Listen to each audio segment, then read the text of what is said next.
শিল্পী রেজওয়ানা চৌধুরী বন্যার জন্মদিন আজ। শুভ এই দিনের শুরুতে চ্যানেল আইয়ের গানে গানে সকাল শুরুর অতিথি ছিলেন তিনি। অনুষ্ঠান চলার সময়ই তাঁকে জন্মদিনের শুভেচ্ছা জানিয়েছেন প্রধানমন্ত্রী শেখ হাসিনা। সে সময় শেখ রেহানাও শুভেচ্ছা জানান তাঁকে। রেজওয়ানা চৌধুরী বন্যার বিশেষ সেই জন্মদিন উদযাপনের কথা জানাচ্ছেন নাফিস ইফতেখার।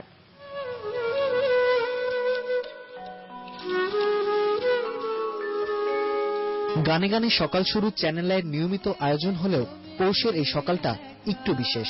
দিনটি রেজওয়ানা চৌধুরী বন্যার জন্মদিন। অনুষ্ঠানে আমন্ত্রিত শিল্পীও তিনি। অন্য দিনের মতোই প্রিয় শিল্পীর সঙ্গে কথা বলতে, অভিনন্দন জানাতে ফোন করছিলেন শ্রোতারা।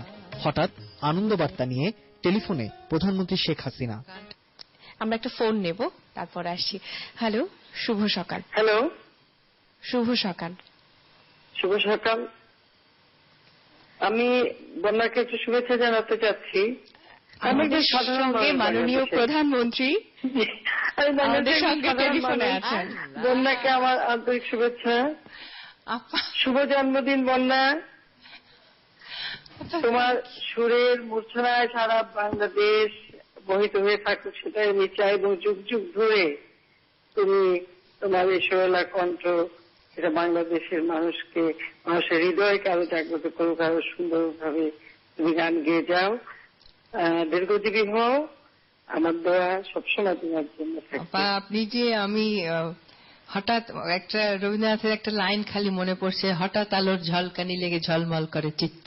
ফোনে প্রিয় শিল্পীকে শুভেচ্ছা জানান রেজওয়ানা চৌধুরী বন্যার বন্ধু, সহপাঠী ও বঙ্গবন্ধুর আরেক কন্যা শেখ রেহানা। হ্যাঁ, শুভ জন্মদিন বন্যা। Thank you. আমরা তো স্কুলে একসাথে ছিলাম, মানে ও আমার জুনিয়র, কিন্তু আমরা ধানমন্ডি স্কুলে আমরা সব একসাথে। এবং তুমি আজকে ফোন করেছো রেহানা, মানে সো কাইন্ড অফ ইউ। আমার এত ভালো লাগে। আপনার জন্য আমরা গর্বিত। আপনার জীবনটা খুব সুন্দর হোক। কথোপকথনের শেষে শেখ রেহানা বলেন, ভরা থাক স্মৃতিসুধায়। এরপর সেই গানটি গেয়ে শোনান বন্যা। ভরা থাক স্মৃতিসুধায় বিদায়ের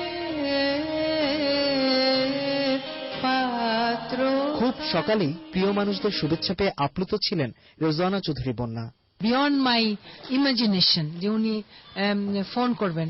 কিন্তু আমি ধরো ওইটাকে, মানে প্রধানমন্ত্রী যে আমাকে ফোন করেছেন সেটা আমি, প্রধানমন্ত্রী ফোন করেছেন সেটা আমি দেখছি না, কিন্তু আমার কাছে যেটা বেশি ভালো লাগছে যে প্রধানমন্ত্রী সকালবেলা উঠে একটা গানের অনুষ্ঠান দেখেন।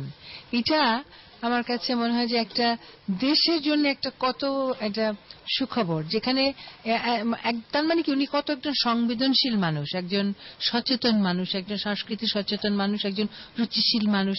সেইটা আমার কাছে খুব ভালো লাগছে। রবীন্দ্রনাথের জগতে দীর্ঘ পথ চলায় অতীতের মতো সামনের দিনগুলোতেও ভক্ত আর শুভানুধ্যায়ীদের পাশে চেয়েছেন রেজওয়ানা চৌধুরী বন্যা।